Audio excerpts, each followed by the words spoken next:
Steel City. Is everybody ready to go? Let's proclaim the greatest radio show. Welcome, fans, to another episode of The Spread. I'm your host, Jim Stella, in studio with Jay Dash. Going to talk some Steeler football. Going to talk about the Week 5 matchup they got with the Jets. I believe it's at Heinz Field. It's a Sunday afternoon. What is it, September? October 9th. This would be the first game, if Le'Veon Bell is suspended for 4 games, that he could be back in the lineup. It's going to be so huge. So it could be big for Pittsburgh. Although I still keep hearing that the organization is pretty hopeful that it will be lifted or appealed or whatever the hell they want to call it. But this is going to be a tough matchup. The Jets did finally re-sign quarterback Ryan Fitzpatrick to a $12 million deal. I believe it's only a 1-year deal. The one thing that could hold him back is he missed a lot of time in the offseason trying to work out with these guys. I know he had a good rapport with them last year, but that doesn't mean anything this year. Everything changes year to year in the NFL. Brandon Marshall has bet Antonio Brown, his Porsche, to Antonio Brown's Rolls Royce, that Brandon Marshall will have a better season than Antonio Brown. Ooh, that hurt. If you believe that, Marshall, you are out of your mother flipping mind, man. Ain't no way. Stay healthy. Unless AB gets down, there's no way. First of all, your quarterback is a top journeyman. That's about it. He's an Obi-Wan jabroni. He's a jamoke. Nobody wanted him. He could only get $12 million a year months after free agency started. I like Ryan Fitzpatrick, but he's no Ben Roethlisberger. So right there, I mean, even if we had Landry Jones in the lineup. You said it yourself, though, Roethlisberger, maybe he goes down 4 to 6 games or something. No, man, he had a bad year last year. He's going to be in for all 16 this year. You were the one complaining he's going to miss games or something. No, he probably will miss a game or two here or there. He's an older guy, and he plays a physical style football. But in this matchup, all that matters is Roethlisberger to AB, and I hope AB has 200 yards and Marshall gets shut out. All over Revis. That's it. All over Revis. I hope Artie Burns shuts out Brandon Marshall, even though we both know that one. I heard Artie Burns isn't looking good. Well, he's getting burned by AB. That's not fair. And he's learning. It's not just AB, apparently, but... He's learning. Yeah, I mean, it's early. I'm not going to say he's a bust or anything, but I'm just saying he's not looking good. He wasn't going to start anyway. But rookies we're talking about Le'Veon Bell returning, and the New York Jets' run defense is going to get some work early in the season. Listen Steve to their McClendon schedule. Better look out. Listen to this schedule to start the season. They play the Cincinnati Bengals, at the Buffalo Bills, at the Kansas City Chiefs, and versus the Seattle Seahawks right before they play the Pittsburgh Steelers. So that's a lot of run-heavy offense right there. So we're going to see what kind of run defense they have. And if they step up and shut those 4 teams down in the run game, I don't know if Le'Veon Bell is going to matter that much in the run game. Now, in the passing game, it might be a little different. So if Le'Veon is out for the first 4 games, can he make an impact in that first game after being away from the team for that long? Because he's allowed to be there now. He's allowed to practice and go through the preseason, even though I don't know if he'll play in a preseason game. But once the regular season starts, if he gets suspended, he won't be allowed to have contact with the team. In football, you got to be in top form from day one. So if he's not, then screw him this season, really. Yeah. So he needs to make an impact from day one when he comes back, and I expect him to completely. What do you think of this Jets offense? Can they repeat what they did last year when they just missed the playoffs? I think they went 10-6. Ryan Fitzpatrick had over 30 touchdowns and, I don't know, maybe like 12, 15 picks, which it's not great, but that, like I said, he's like the top of that second half of quarterbacks. Yeah, and I think he might have tailed off a little bit late last season, but he always does. He was hurt, though. Remember he hurt his thumb? Yeah, I do remember that. But he's a guy that really, he never finishes the season well. Right. But, I mean, if he steps up and has the season he did last year, I think this could be a good offense, especially with the addition of Matt Forte. I think he could be a huge part of this offense, and Fitzpatrick needs to use him in the passing game, just like Big Ben uses Le'Veon Bell in the passing game. And Brandon Marshall, he's a top-end wide receiver. We didn't expect as big of things out of him as we seen last year. He had a big season last year, and Eric Decker stepped up, and he's still producing as well. Now, behind those 2 at wide receiver, it might be a little bit questionable, but with those 3 right there, Forte, Decker, and Brandon Marshall, if Ryan Fitzpatrick can have the season he had last year, and if not, Christian Hackenberg step in and have a big season. Believe it. If they get good quarterback play, this offense can be good. Who's the second best team in the AFC East behind the Patriots? The Dolphins, Bills, and Jets are all pretty much on the same level to me. I think the Dolphins this year, I like what they got going on offensively, and their defense is never terrible or anything. The Jets always got a good defense. I think Miami's offense is way better than Buffalo and New York. Yes. I think the Jets will have a good defense. I like Todd Bowles. I like what he does. He doesn't necessarily have to have star players to be successful on defense. He came from Arizona where he put a group of good guys that played well and understood what the other guy did beside them. So he sells that team attitude and that team atmosphere. So I think the Jets could compete for the second spot in the East. But like you said, I like Miami's offense along with a good defense also down there in Miami. They have some good players. So I think the Dolphins will actually end up being the second best team. I agree with you. I also think that if, and this is a big if, and a lot of bad things would have to happen, if the Patriots struggle, the Dolphins could win that division. Well, if the Patriots struggle, it could be up for grabs, really. Believe it.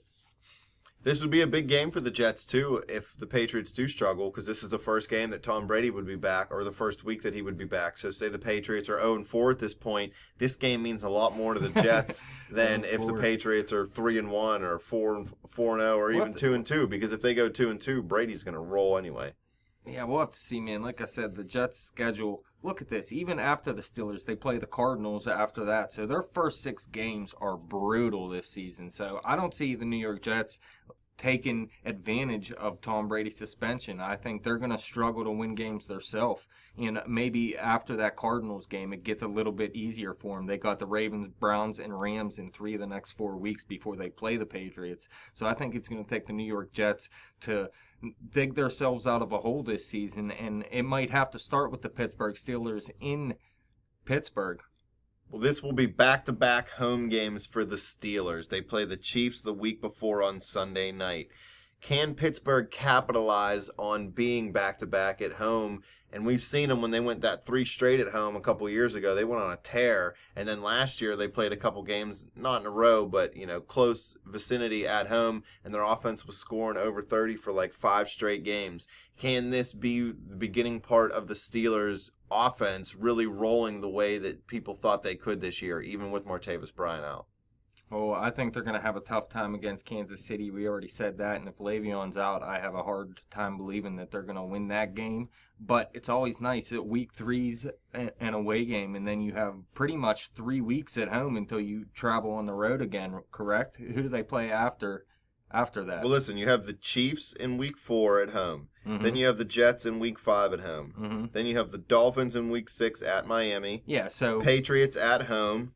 Then you have a bye week, and then you have at Baltimore, at home, at Cleveland. So not until week 12 are you really even traveling that far away. I mean, you go to Miami once, but you're not even really leaving like the tri-state area for weeks in a row. That's really going to be an advantage for the Steelers.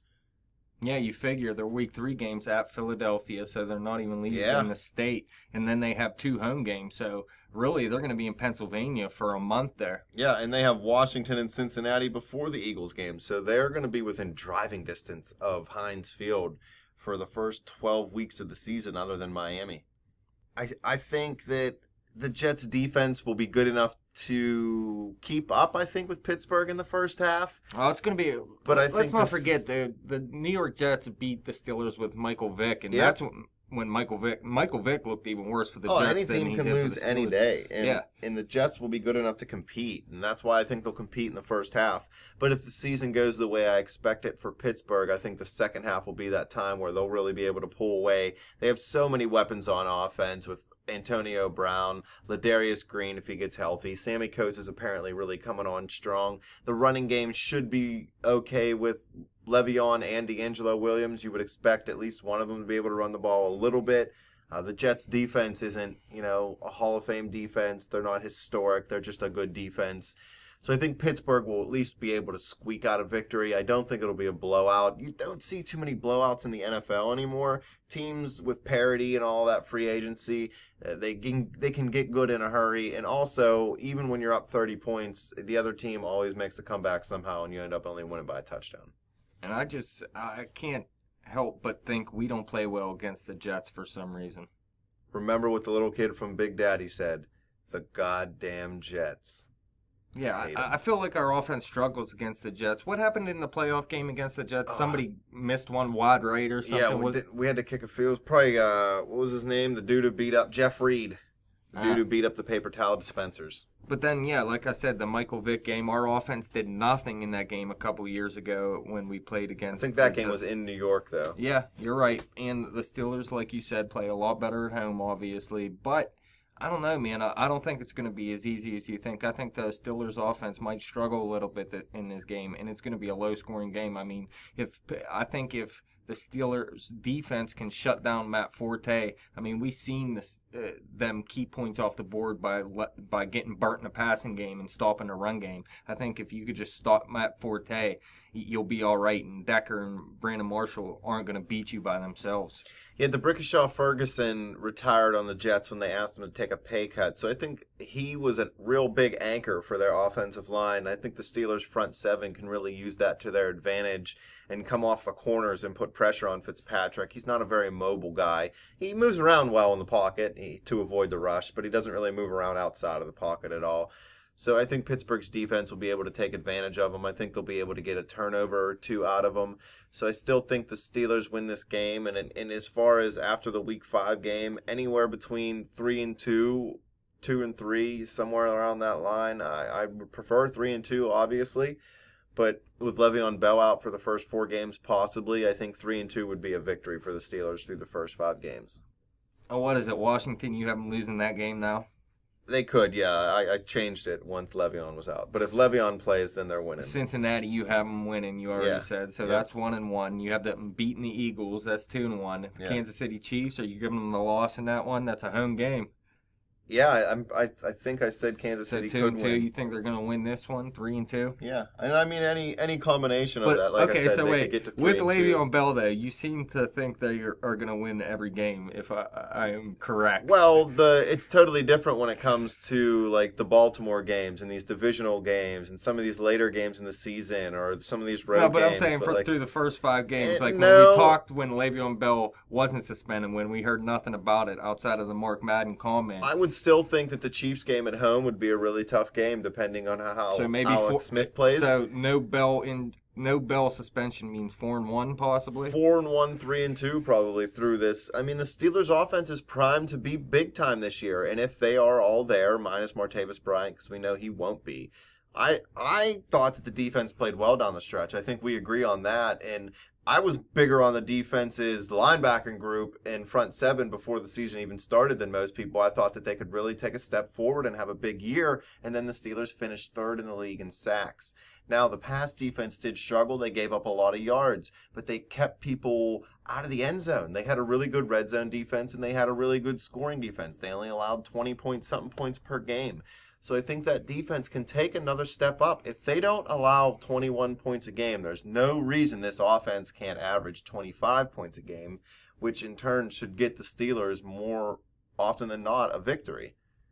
Yeah, but I don't think that difference is going to get you to 12-4, 13-3 if that's what you're looking for. I think you need a bigger difference. I mean, you would like a bigger difference, but I've seen it happen. Offense.